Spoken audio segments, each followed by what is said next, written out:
SST CTET paper 2 की 16th श्रृंखला में आप सभी का स्वागत है।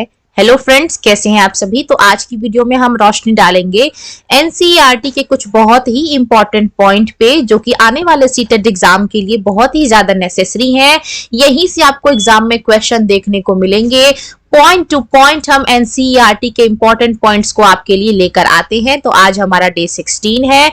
तो चलिए, अब तक हमने कंप्लीट किया था, इतिहास को शुरू किया था और इतिहास में अब तक हमने पढ़ लिया है हड़प्पा, मोहनजोदारो। साथ के साथ हमने नए राज्यों का कुछ उदय देखा था, जिसमें हमने हर्यंक वंश और अदर वंश को हमने डिस्कस किया था। अब आज की क्लास में हम नए प्रश्न एवं नए विचार पे रोशनी डालेंगे और बात करेंगे बुद्ध भगवान, जिनको हम बुद्धा कहते हैं। तो पॉइंट नंबर 1 हमारे स्क्रीन पे है, बौद्ध धर्म के संस्थापक। यानी कि अगर आपसे ये पूछा जाए कि बौद्ध धर्म के फाउंडर कौन है, तो गौतम बुद्ध का नाम ले लेना है। ये बौद्ध धर्म के फाउंडर, जिनको गौतम के नाम से भी जाना जाता है, और इनका जो जन्म है वो 2500 वर्ष पूर्व हुआ था। डायग्राम में देख सकते हैं आप, ये गौतम बुद्ध आपको दिखेंगे यहाँ पे। पॉइंट नंबर 2 कहता है, ये जो बुद्ध है ये क्षत्रिय वंश से आते हैं। ठीक है, हमने 4 वर्ण में डिवाइड किया है, तो ये हमारे दूसरे क्षत्रिय वंश से आती हैं। अगर आपसे ये पूछूं कि ये शाक्य नामक छोटे से गण से बिलोंग करते हैं, कभी कभार इनका ये भी पूछ लिया जाता है कि ये कौन से वंश से बिलोंग करते हैं, तो मैं आपको बता दूं कि ये बुद्ध जो है वो शाक्य क्लैन यानी कि शाक्य वंश से बिलोंग करते हैं। बढ़ेंगे नेक्स्ट पॉइंट नंबर 3 पे। बात करूं इनके युवा अवस्था की, तो युवा अवस्था में ही इन्होंने ज्ञान की खोज में अपना घर छोड़ दिया था, अपने सुखों को छोड़ दिया था, और ज्ञान की प्राप्ति के लिए बोध गया, जो कि कहाँ पे है, बिहार में आज के टाइम पे आपको देखने को मिलेगा। वहां पे पीपल के पेड़ों के नीचे इन्होंने कई दिनों तक तपस्या की और अंततः उन्हें ज्ञान की प्राप्ति हो गई। बढ़ेंगे अपने नेक्स्ट पॉइंट नंबर 4 पे। तो अगर आपसे ये पूछा जाए कि इनको ज्ञान की प्राप्ति कहाँ हुई, तो बता देना है आपको कि बोध गया में इनको ज्ञान की प्राप्ति हुई, और पीपल के पेड़ के नीचे। वहीं बात करूं इनके उपदेश की, तो सारनाथ, जो कि कहाँ पे है, आपको वाराणसी, महादेव की नगरी वाराणसी उत्तर प्रदेश के अंदर इन्होंने अपना पहला उपदेश दिया। वहीं बढ़ेंगे पॉइंट नंबर 6 की, और अगर मैं इनकी डेथ की बात करूं, तो इनकी जो डेथ है वो कुशीनगर में होता है। वहीं बात करें पॉइंट नंबर 6 की, तो बुद्ध कहते हैं, कभी कभी हम जो चाहते हैं वह प्राप्त कर लेने के बाद भी संतुष्ट नहीं होते। यानी कि हमारी इच्छाएं जो हैं वो अनलिमिटेड हैं, और कितनी भी चीजें मिल जाएं हम अपनी लाइफ से सेटिस्फाई नहीं होते, और ज्यादा गुड्स यानी कि वस्तुओं को प्राप्त करने की इच्छा हमारे अंदर होती है। बढ़ेंगे अगले पॉइंट नंबर 7 की तरफ। बुद्ध ने इस लिप्सा को तृष्णा कहा है, और आत्म संयम बना के हम क्या कर सकते हैं, ऐसी लालसा से मुक्ति पा सकते हैं। बढ़ेंगे अपने नेक्स्ट पॉइंट नंबर 8 को। अगर आपसे ये पूछा जाए कि बुद्ध की जो शिक्षा है वो कौन सी भाषा में दी गई थी, वो प्राकृत भाषा में बुद्ध ने अपनी शिक्षा दी थी। अब बुद्ध ने यही भाषा क्यों चुना था, जैसा कि हम सभी जानते हैं कि जब बुद्ध का टाइम चल रहा था तो संस्कृत भाषा अपने चरम पे था, लोग इसको जान रहे थे, सीख रहे थे, लेकिन ये जो भाषा थी बहुत ज्यादा कठिन थी, जिसको आम लोग नहीं समझ पाते थे। ये ज्ञानियों की भाषा थी, तो बुद्ध ने वो भाषा चुनी जिसमें सभी लोग उनके वचनों को सुन सके, उनके संदेशों को सुन सके, और लोग उनसे प्रेरित हो सके। तो प्राकृत तो उस टाइम की भाषा थी जो आम लोगों की भाषा थी, और यही बुद्ध की भी भाषा थी। नेक्स्ट पॉइंट के लिए बात करेंगे, पॉइंट नंबर 9 हमारे स्क्रीन पे है।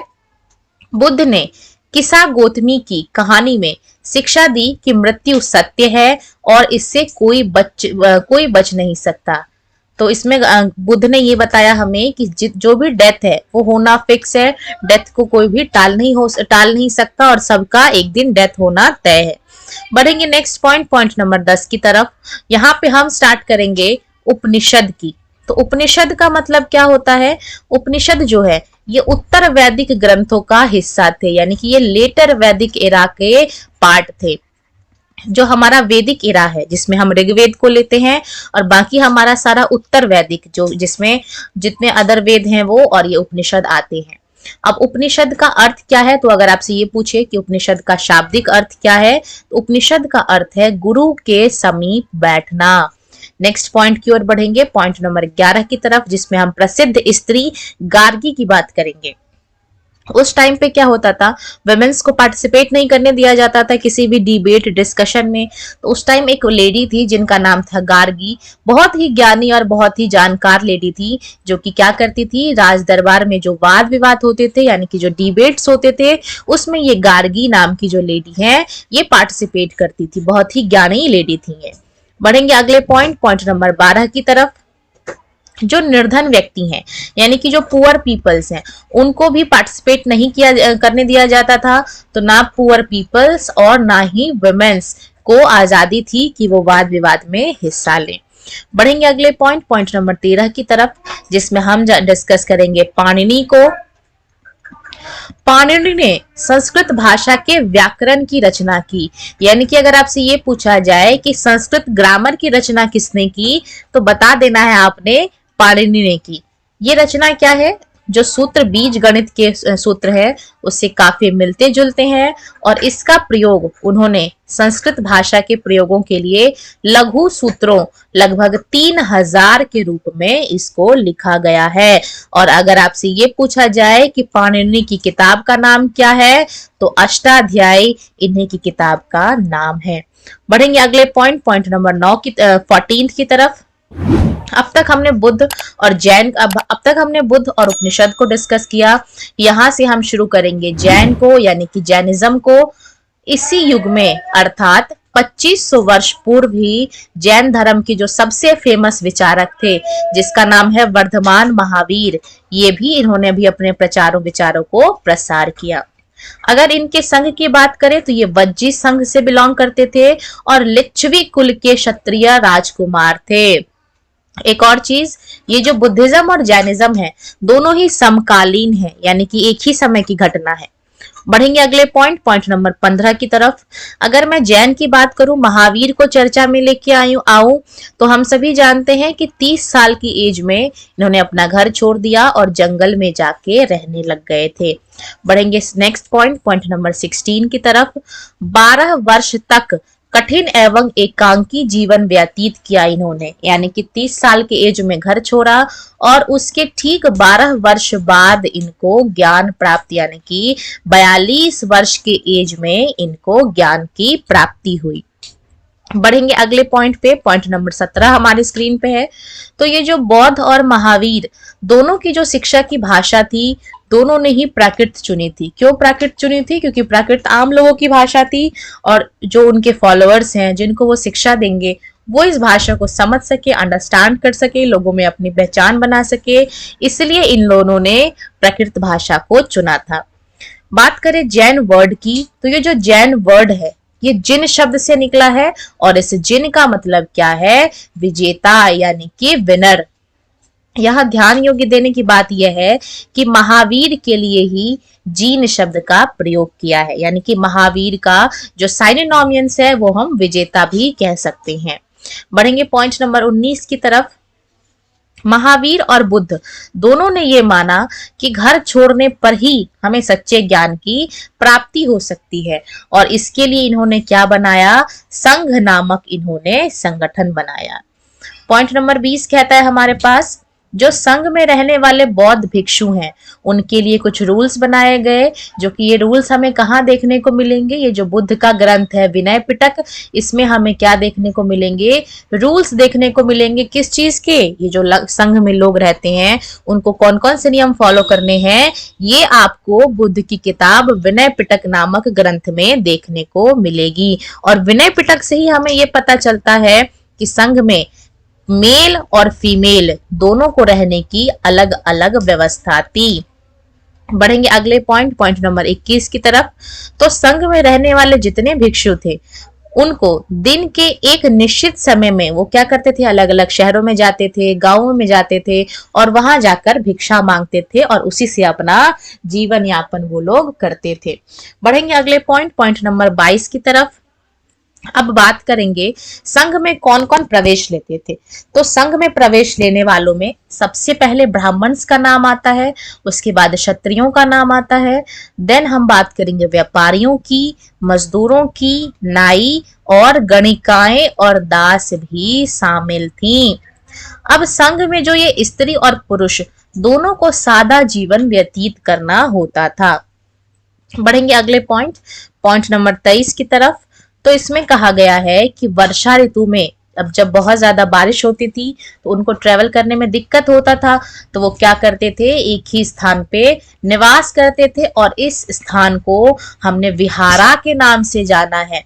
ठीक है, बढ़ेंगे नेक्स्ट पॉइंट, पॉइंट नंबर 24 की तरफ। अभी जस्ट मैंने आपको बताया कि शरण स्थल जहां पे वो घूम घूम के ट्रेवल करते थे, मान लो आगे रास्ता खराब हो गया, बारिश हो गई, तूफान आ गया या कोई प्रॉब्लम हो गई, तो रास्ते में वो क्या करेंगे, विश्राम करेंगे। तो जो विश्राम स्थल बनाए गए थे उनको विहारा मतलब कहा गया था। स्टार्टिंग में तो ये लकड़ी के बनाए गए थे और बाद में इनके निर्माण में ईंटों का भी प्रयोग होने लग गया। वहीं जब पश्चिम भारत की तरफ ये लोग गए तो वहां पे कुछ विहारों को पहाड़ियों को खोद खोद कर बनाए गए थे। यानी कि विहारों में भी आपको चेंज देखने को मिलेगा। सबसे पहले लकड़ी के विहारे बनाए गए, उसके बाद ईंट का प्रयोग होने लग गया और अंत में पहाड़ को भी, जो छोटे छोटे पहाड़ियां होती हैं उनको भी खोद खोद के विहारास बनाने लग गए थे। पॉइंट नंबर 25 के बारे में बात करेंगे। अब ये विहारा पे खर्चा कौन करता था, तो जो धनी व्यापारी होते थे, राजा होते थे या फिर जो जमींदार होते थे, भूमि के स्वामी होते थे, वो क्या करते थे, दान में देते थे भूमि और उसी पे फिर विहारा का निर्माण होता था। बढ़ेंगे नेक्स्ट पॉइंट, पॉइंट नंबर 26 की तरफ। यहाँ ध्यान देने योग्य बात है कि बुद्ध के जो फॉलोअर्स हैं, जब वो भिक्षुओं की श्रेणी में प्रवेश करते हैं, यानी कि जब वो भिक्षा मांगने के लिए आते हैं, तो वो अपना वर्ण, कौन कौन से वर्ण है हमारे, आपको कमेंट सेक्शन में बताना है कि कितने प्रकार के वर्ण होते हैं। 4 प्रकार के वर्ण होते हैं और इन सभी का नाम आपको कमेंट सेक्शन में लिखना है। तो जब भी हम भिक्षुओं की कैटेगरी में प्रवेश करते हैं तो हमें अपना वर्ण, श्रेणी और परिवार और प्यार सबका हमें क्या करना पड़ता है, त्याग करना पड़ता है। बढ़ेंगे नेक्स्ट पॉइंट, पॉइंट नंबर 27 की तरफ।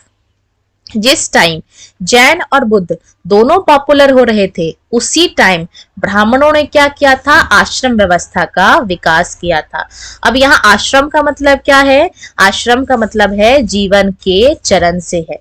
तो देखिए यहाँ पे ध्यान देने वाली बात यह है कि बुद्ध और जैन का प्रचार प्रसार ही क्यों हुआ, क्योंकि हम सभी जानते हैं जब इनका मतलब जब इनकी स्टार्टिंग हुई थी, इनकी स्टार्टिंग ही इस रीजन से हुआ था कि किसी भी एक पर्टिकुलर कास्ट को बढ़ावा नहीं देते थे, जबकि उस टाइम ब्राह्मणों का बोलवाला था जो कि दूसरे लोगों को बहुत छोटा और बहुत गलत समझते थे। तो इनके प्रताप को कम करने के लिए नए विचार और नए प्रचार जन्म लिया, जिसमें हम जैन बुद्ध को सबसे पहले डिस्कस करेंगे और उसके बाद सिखिज्म स्टार्ट होता है, यानी कि सिख शुरू होता है। बढ़ाएंगे अगले पॉइंट, पॉइंट नंबर 28 की तरफ। तो अभी हमने आश्रम की बात की और इसमें हमने 4 आश्रम व्यवस्था के बारे में डिस्कस किया। तो सबसे पहला आता है ब्रह्मचार्य, उसके बाद गृहस्थ, उसके बाद वनप्रस्थ और उसके बाद संन्यास। यानी कि सबसे पहले क्या करना है, आपको ब्रह्मचारी बनना है, फिर आपको गृहस्थ बनना है, उसके बाद गृहस्थ बन के आपको घर छोड़ के वन में प्रस्थान करना है और अंत में आपने संन्यास ले लेना है। बढ़ेंगे 29 पॉइंट की तरफ। जो स्त्रियां होती थी, यानी कि जो फीमेल्स थे, विमेन्स थी, उनको वेद पढ़ने की अनुमति नहीं थी। पॉइंट नंबर 30 को देखेंगे। ये जो जराथुस्त्र हैं, ये क्या है, एक ईरानी पैगंबर हैं और इनकी शिक्षाओं का संकलन हमें कहाँ पे मिलता है, जैन अवेस्ता ग्रंथ में मिलता है। यानी कि 2 इंपॉर्टेंट पॉइंट यहाँ से कवर होते हैं। एक तो जराथुस्त्र के बारे में कि ये क्या है, ईरानी पैगंबर हैं और इनकी जो शिक्षाएं हैं वो हमें कहाँ देखने को मिलती है, जैन अवेस्ता नामक ग्रंथ में देखने को मिलती है। जैन अवस्था की भाषा और इसमें जो रीति रिवाज हैं, ये वेदों की भाषा और रीति रिवाजों से काफी ज्यादा मिलते हैं। तीसरा पॉइंट ये इंपॉर्टेंट है, यानी कि ये जो हमारा जैन अवेस्ता है, इसके रीति रिवाज किससे मिलते हैं, तो ये वेदों की भाषा से मिलते हैं। बढ़ेंगे पॉइंट नंबर 31 की तरफ। 1000 से ज्यादा टाइम तक ये जो जरथुस्त्रवाद था, ये ईरान का एक प्रमुख धर्म रहा। यानी कि अगर आपसे ये पूछा जाए कि ईरान का प्रमुख धर्म क्या था, तो बता देना है आपने जरथुस्त्रवाद, जो कि 1000 से ज्यादा वर्ष तक रहा। कुछ ये जो जरथुस्त्रवादी हैं ये ईरान से आकर कहाँ बस गए, हमारे भारत देश के गुजरात एरिया में, महाराष्ट्र और महाराष्ट्र का जो ये तटिया वाला एरिया है यहाँ पे आके बस गए। और आज ये जो लोग हैं ये पारसियों के पूर्वज हैं, यानी कि हमारे देश के जो पारसी समुदाय हैं इनके जो पूर्वज हैं वो कहाँ से आए हुए माने जाते हैं, तो ये ईरान से आए हुए माने जाते हैं। पॉइंट नंबर 33 को देखेंगे और यहाँ पे हम डिस्कस करेंगे अशोक को और क्यों एक अनोखा सम्राट इनको कहा जाता है, इस बारे में चर्चा करेंगे। आज जिन शेरों के चित्र को हम अपने रुपयों पे देखते हैं, ये डायग्राम आप देख सकते हैं, हमारे जो भारत की जो करेंसी है यानी कि जो रुपया है उसमें यह हमें डायग्राम दिखाया जाता है। इसको पत्थरों को काट के बनाया गया है और फिर उन्हें सारनाथ में, जो कि उत्तर प्रदेश के अंदर आता है, उसके एक विशाल स्तंभ पर स्थापित किया गया है। बढ़ेंगे पॉइंट नंबर 34 की ओर। अब ये जो अशोक जिस साम्राज्य पर शासन करते थे, अशोक किस साम्राज्य के राजा थे, कमेंट में आपको बताना है। इसकी स्थापना किसने की थी, उनके दादा चंद्रगुप्त मौर्य ने लगभग 2300 साल पहले किया था। यानी कि अशोक जिस राज्य पे शासन करते थे उसकी स्थापना किसने की थी, तो आपने बताना है चंद्रगुप्त प्रथम ने इसकी स्थापना की थी। बढ़ेंगे पॉइंट नंबर 35 की तरफ और डिस्कस करेंगे चाणक्य को। ये एक बहुत ही ज्यादा बुद्धिमान व्यक्ति थे और इन्होंने ही क्या किया था, चंद्रगुप्त की सहायता की थी वंश की स्थापना करने में। अब ये जो चाणक्य, जिनको हम कौटिल्य भी कहते हैं, इनके जो विचार हैं ये हमें इनकी किताब, जिसको हम कहते हैं अर्थशास्त्र, के अंदर हमें मिलते हैं। पॉइंट नंबर 36 की बात करेंगे। जब एक ही परिवार के कई सदस्य एक के बाद एक राजा बनता है, यानी कि ये राजा है, इसी का बेटा फिर नेक्स्ट राजा बनेगा और फिर इस राजा का बेटा नेक्स्ट राजा बनेगा, इस प्रोसेस को हम क्या कहते हैं, वंशवाद कहते हैं। और मौर्य वंश, जिससे अशोक बिलोंग करते हैं, इसमें 3 इंपॉर्टेंट राजा हुए थे। सबसे पहला चंद्रगुप्त, जिसको हम चंद्रगुप्त प्रथम भी कहते हैं, उनका बेटा बिंदुसार और फिर बिंदुसार का बेटा अशोक। पॉइंट नंबर 37 को देखेंगे हमारे स्क्रीन पे। ये जो साम्राज्य की राजधानी है, यानी कि ये जो मौर्य वंश था, इसकी कैपिटल, 3 राजधानी थी इसकी। सबसे पहला है पाटलिपुत्र, जिसको आज के टाइम पे हम पटना कहते हैं, जो कि हमारे बिहार राज्य में स्थित है।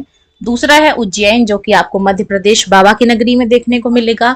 और वही तीसरा है तक्षशिला। ये तीनों क्या है, इंपॉर्टेंट राजधानियां हैं किसकी, मौर्य वंश की। बढ़ेंगे पॉइंट नंबर 38 की तरफ। ये जो तक्षशिला है ये उत्तर पश्चिमी और मध्य एशिया के लिए आने जाने का मार्ग था। यानी कि ये जो तीनों राजधानियां डिसाइड करी गई थी, ये एरिया वाइज डिसाइड की गई थी कि कैसे ये पूरे देश को या फिर पूरे विश्व को, जो आसपास के भी देश हैं, उनको कनेक्ट करना था। पॉइंट नंबर 39 को देखेंगे। ये जो उज्जैन है मध्य प्रदेश, ये उत्तर भारत से दक्षिणी भारत जाने के रास्ते में पड़ता था, यानी कि नॉर्थ और साउथ इंडिया के बीच में पड़ता था।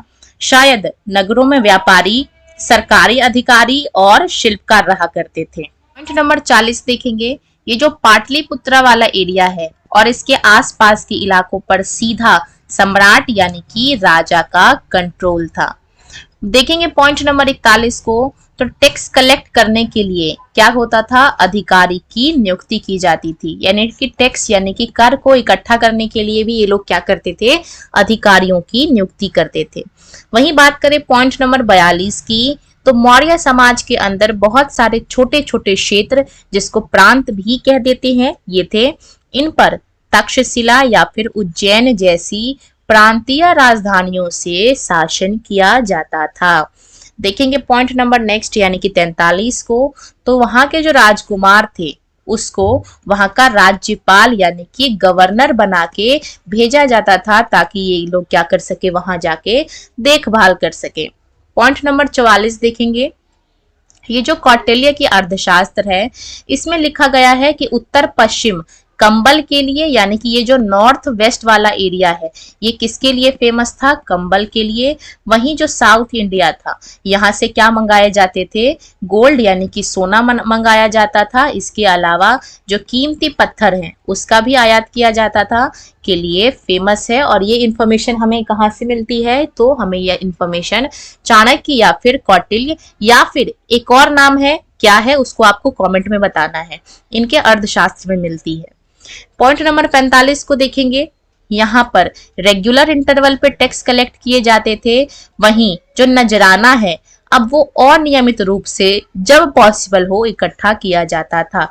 यानी कि ये जो टैक्स है, कर है, ये तो आपको देना ही देना है, चाहे आप चाहो या ना चाहो, वो भी रेगुलर बेस पे राजा के कहे अनुसार। जबकि ये जो नजराने हैं इसको आप अपनी इच्छा से दान कर सकते थे। पॉइंट नंबर 46 देखेंगे। ये जो मेगास्थनीज हैं जो कि चंद्रगुप्त के दरबार में थे, ये पश्चिमी एशिया के यूनानी राजा जिसका नाम है सेल्यूकस निकेटर को इनका राजदूत था ये मेगास्थनीज। पॉइंट नंबर 47 की देखें तो सम्राट का जनता के सामने जब निकलते थे सम्राट, तो उनका जो शोभा यात्रा है वो जश्न के रूप में मनाया जाता था। कैसे आते थे राजा लोगों के सामने? तो उनको सोने की पालकी में बिठा के लाया जाता था और उनके जो अंग रक्षक थे वो सोने और चांदी से अलंकृत हाथियों पर सवार रहते थे। कुछ अंगरक्षक अपने साथ पेड़ों को लेके चलते थे और इन पेड़ों पे क्या होते थे? तोते बिठाए जाते थे, जो कि क्या करते थे? राजा के चारों तरफ चक्कर लगाते रहते थे। ट्रेंड तोते थे और अगर बाई चांस कोई अटैक होता तो उस पे भी वो नजर रखते थे। पॉइंट नंबर 48 को देखेंगे। ये जो राजा हैं वो किससे घिरे रहते थे? तो हथियार बंद महिलाओं से घिरे रहते थे। और उनका जो खाना है, इनके खाने से पहले उनका एक खास नौकर है जो कि सभी खानों को चखता है। और राजा लगातार 2 रात एक ही कमरे में नहीं सोते थे। तो यहाँ पे राजा की सुरक्षा का भी ध्यान रखा जाता था। 2 रात से ज्यादा राजा एक कमरे में नहीं सो सकते थे। पॉइंट नंबर 49 की बात करें। पाटलिपुत्र एक बहुत ही विशाल और खूबसूरत नगर है और ये जो विशाल है ये प्राचीर से घिरा हुआ है जिसके अंदर 570 बुर्ज और 64 द्वार है। 2 और 3 मंजिल वाले घर यहाँ पे लकड़ी और ईंटों से बने हैं। इसके अलावा राजा का जो महल है वो काठ से बना है जिसपे पत्थर की नक्काशी की गई है और चारों तरफ उद्यान यानी कि बगीचे और चिड़ियों के लिए यहाँ पे बसेरे बनाए गए थे। तो ये जो है पाटलिपुत्र की खूबसूरती का वर्णन किया गया है। और आज के अंतिम पॉइंट को देखें तो ये जो अशोक हैं ये मौर्य वंश के सबसे फेमस शासक थे और इनके जो अभिलेख हैं वो ज्यादातर आपको प्राकृत भाषा और देवनागरी लिपि में दिखाई देते हैं। यानी कि अभिलेख की भाषा की बात करूं तो वो प्राकृत है, जबकि लिपि की बात करूं तो वो देवनागरी है। इसी के साथ आज के टॉप 50 इंपॉर्टेंट पॉइंट्स यहीं कवर होते हैं। वीडियो पसंद आई हो तो वीडियो को लाइक करना और सीटेट की क्लास को आगे से देखने के लिए चैनल को सब्सक्राइब करना।